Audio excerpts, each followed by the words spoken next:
चलिए बच्चों, सदाचार में पाठ 13 पढ़ते हैं, 15। इसमें है अपनी बनाई रोटी मुझे दे दो। मैं आपको पहले एक चीज़ बता देती हूँ। बहुत सारे जो स्टूडेंट हैं हमारे, वो बहुत ज़्यादा कंफ्यूज हो रहे हैं कि मैम आपने बीच में वाला चैप्टर छोड़ दिया, वाला चैप्टर छोड़ दिया। हाँ, वो चैप्टर आपके बच्चों अभी लेस चैप्टर के अंदर आ रहे हैं। जैसे कि प्रशासन का ऑर्डर था कि आपका 30% कोर्स जो है वो लेस होगा। अगर ये ऑर्डर कैंसिल हो जाता है तो जो आपके छूटे हुए लेस चैप्टर हैं वो आपको आपके स्कूल में ही स्टार्ट करा दिए जाएंगे, जैसे कि 1 तारीख से आपके स्कूल खुल रहे हैं। तो आप बिल्कुल भी परेशान मत होइएगा, घबराइएगा मत। जो भी अगर प्रशासन का जैसा ऑर्डर होता है वो आपका काम दोबारा से कंप्लीट करा दिया जाएगा, जो आपके लेस चैप्टर है। चलिए इसे पढ़ लेते हैं। राजस्थान के एक रेलवे स्टेशन पर स्वामी जी उपस्थित हैं। सारा दिन उनके पास लोग आते रहे, उनसे अनेक प्रश्न पूछते रहे। स्वामी जी सब प्रश्नों के उत्तर देते गए। लोगों का आना रुका नहीं। इधर स्वामी जी की धर्म चर्चा को भी विश्राम नहीं मिला। लोग तो बहुत आए और गए, किंतु किसी ने एक बार भी खोज खबर नहीं ली कि स्वामी जी ने भोजन किया या नहीं। इस प्रकार लगातार 3 दिन तक बिना कुछ खाए पिए स्वामी जी ने धर्म चर्चा जारी रखी। तीसरे दिन रात्रि के समय सभी लोग चले जाने के पश्चात एक गरीब भक्त ने आकर स्वामी जी से पूछा, महाराज आपने लगातार 3 दिन तक प्रवचन दिया, बीच में पानी तक नहीं पिया, इससे मुझे बहुत दुख हो रहा है। स्वामी जी के मन को ऐसा आभास हुआ कि स्वयं भगवान ही दीन वेश में आए हैं। उन्होंने कहा, तुम मुझे खाने को कुछ दोगे?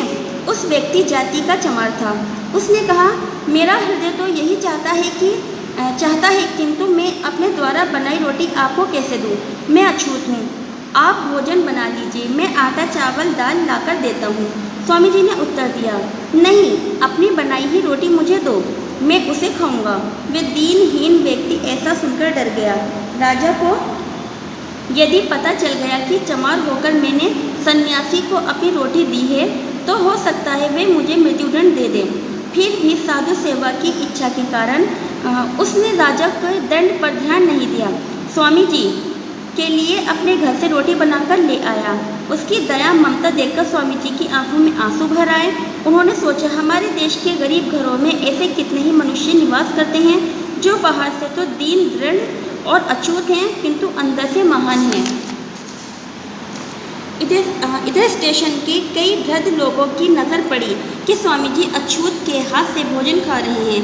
तब उन्होंने आकर स्वामी जी से कहा, आपने नीच व्यक्ति का छुआ भोजन खाकर क्या कर लिया है? स्वामी जी ने उत्तर दिया, तुम लोगों ने 3 दिन तक लगातार मेरे धर्म चर्चा करवाई, किंतु मैंने कुछ खाया है या नहीं, इसकी खोज खबर ली क्या?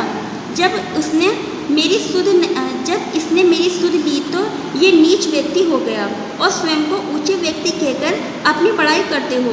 आप सभी जिसे अछूत कह रहे हो उसने तो मानवता दिखाई है, उसके कारण वे बहुत महान हो गया है। उन वृद्ध लोगों से कुछ उत्तर देते नहीं बना। तो बच्चों, हम लोग हमेशा इसी चक्करों में पड़े रहते हैं कि ये छूत है, ये अछूत है, तो हमें भी भेदभाव को मिटाना चाहिए। ठीक है, मैंने ये चैप्टर आपके लिए पढ़ दिया है। आप भी अपनी बुक खोलिए और इस चैप्टर को पढ़िए और इसकी वीडियो बना के मुझे सेंड कीजिए, और मैं इस चैप्टर का वर्क आपको भी थोड़ी देर में भेज देती हूँ।